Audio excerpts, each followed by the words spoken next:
Hello and welcome to Outside the Frame. Drew and Joey here, and this week we're going to be talking about Halloween traditions or October traditions, anything leading up to the Halloween that you remember as a kid. We're going to be talking about candy, trick-or-treating costumes, stuff we watched growing up. So anything's up for grabs.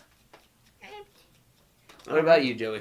How was Halloween in the Jones household? Halloween was a lot of fun. I looked forward to going out and getting a lot of candy on Halloween. We always went to the richer neighborhoods, like those neighborhoods where the streets were always clean, their grass was always cut. They had they Big had yards. the huge yards with the big blow up Halloween decorations out, like tons of them.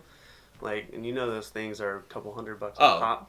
Going into Home Depot nowadays, when I was a kid, I'm like, oh, that would be awesome to have. And as an adult, I'm like, this is impractical and so much money. Oh, yeah. But we would always go there because they would give out the king-size candy bars. See, I always thought that was a myth because in the 90s movies, that's what they always said. And I've never had to go to Never experienced that at all? I grew up in West Palm. Okay. And that should be like, oh, I should know where all the rich people are because of West Palm, but I just never went anywhere. I just stayed in my grandparents' neighborhood if I trick-or-treated. I didn't like trick-or-treating growing up. I was always the kid that was like too shy and didn't want to be a bother. So I always thought the idea of trick-or-treating, of going to somebody else's house, knocking on the door while they're trying to enjoy a night in, it's just like, hey, do you have candy? Really? Do you, if not, it's okay. I'm so sorry that I bothered you. You can keep it. But did you go up to the houses that didn't have lights on and stuff, and you were worried about that, or you went up to houses that had decorations out? No, there was still kids. I remember getting like a panic attack or like being really nervous, and kids were coming down from just getting candy, and me and my dad are back there, and I'm just like, I don't want to go knock on the house. They might yell at me. Like, I just gave those kids candy. You want candy too? A very irrational fear. How much candy do I have to hand out? I got this whole bowl. How many kids are here? Gosh. Well, we went to the same neighborhood that we would always go to see Christmas lights. Oh yeah. So they had like hours of operations. So I just thought of another funnel outside through the frame that we're gonna be doing later.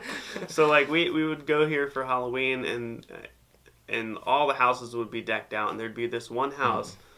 All right, so typically when you go trick or treating, let me know if this is true in the comments for you.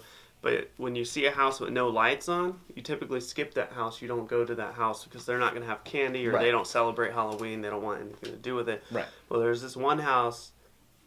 His lights were off on purpose, and he had this big wooden gate surrounding his house. Okay. And he would stand in front of it, very, very still, and you wouldn't even see this dude until you come up on him.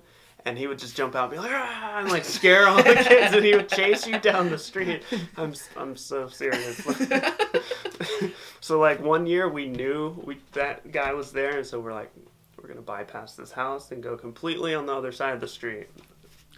That's never happened to me before. No, but I was also, like I said, didn't go trick-or-treating out much.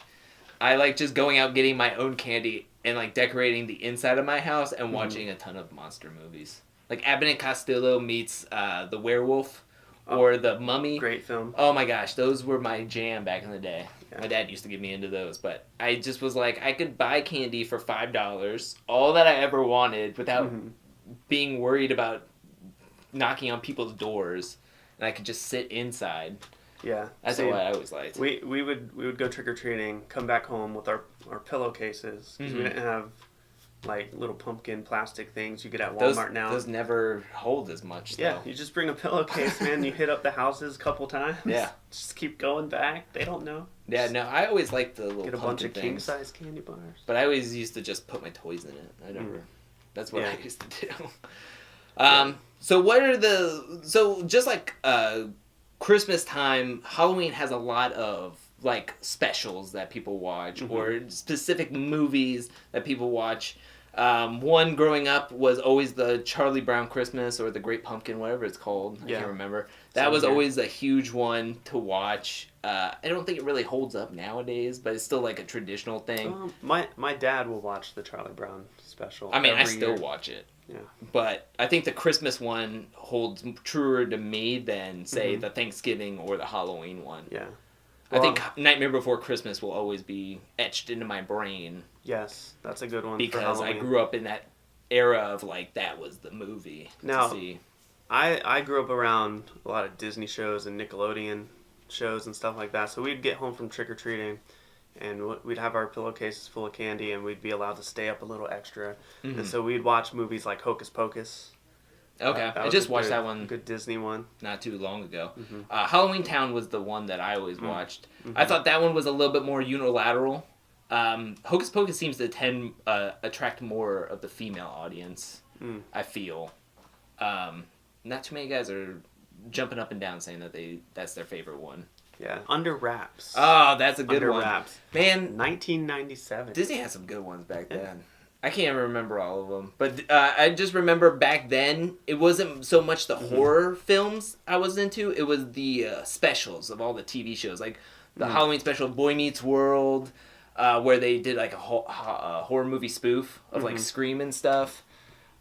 Just seeing everybody in their own Halloween costumes and stuff always made me excited. Yeah, I mean, we watched all of those specials because I wasn't allowed to see movies like Halloween or Nightmare on Elm Street or any of those. So I never watched I grew up on the later. Disney special movies. So Nightmare Before Christmas, and nowadays it's like a ton of children Halloween movies with like Goosebumps and like Coraline and Monster House and all Have those. you seen Coraline? Yes, I have. Coraline is creepy, dude. It's creepy. Yes, it is. And you know what's crazy about that is when I go to pick shows for my daughter, and I go through Netflix and I see in the kids section there's Coraline, she's not gonna watch that. No way. Hey, it's a kids movie. Just let her watch it. So buttons for eyes and crazy stuff. I don't know. I mean, I guess Coco would be considered a Halloween-ish kind of movie now. And that's where it's like kind of turning. I mean, it's not technically, but it has got skeletons and all that other stuff. Yeah, but it's not as creepy as Coraline. That's true. And then you got Hotel Transylvania. There's a ton of kids' movies nowadays where I think our kids' movies were Nightmare Before Christmas. You had to pick a Nightmare Before Christmas, TV Halloween specials, and then you had the Disney made-for-TV movies. Yep. If I'm missing anything, leave us a comment section of what you guys used to watch as when you were kids. Am I just totally off where I don't think there was a ton of kids options there for Halloween movies? Because I don't remember them. It was either like old-timey like Creature from the Blue Lagoon or the Black Lagoon, and then it was Disney TV movies. Yeah. I think you're right on the money, so... but that's it for this episode of Outside the Frame.